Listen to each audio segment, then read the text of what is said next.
aming mga bisita. Kaya po ba? Mayor Joy, kaya po ba? Nalalakasan nila. Gusto ko yung tataas ang aking balahibo. Di na talagang ramdam ang pagmamahal ng ibaan. Kaya ba? Kaya. Huwag niyo akong papahiya. Ang daming camera na papahiya. Magandang umaga po sa inyong lahat!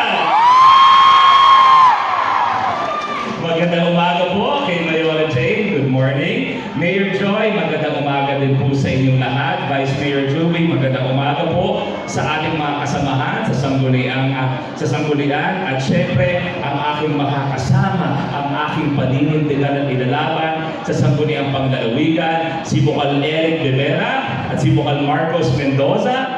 At kasama din natin ang napakagwapo na tuwing kami nagkakasama kung saan-saan. Nakakahiya tumabi sa kanya dahil lamang siya ng 22 na paligo na may kasamang sabon pa. Ang susunod na congressman natin, Congressman Caloy Bonilla. At dahil nga, buwan ng kababaihan, hindi pwede nga, hindi ko sila batiin mula sa aking puso. Una-una, hindi lang ang aking ko, kundi ang aking ina, Governor Vilma Santos Recta. Ano yun? Lipad camera na. At panghuli. Palakpakan po natin ang mga kababaihan.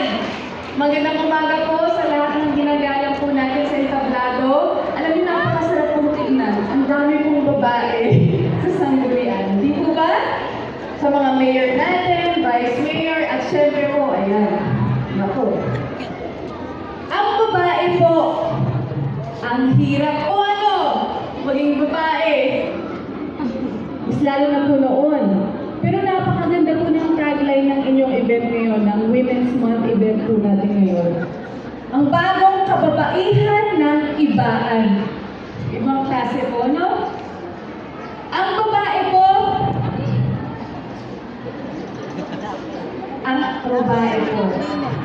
ay napakatapang. Hindi po ba? Ang babae po ay napakadambing. Hindi po ba? Ang babae po ay napaka-importante sa ating lipunan. At gusto ko pong ipaalala po sa inyong lahat, ang ating governor po ay isang babae. Palakpakan po natin ang Governor Vilma Santos.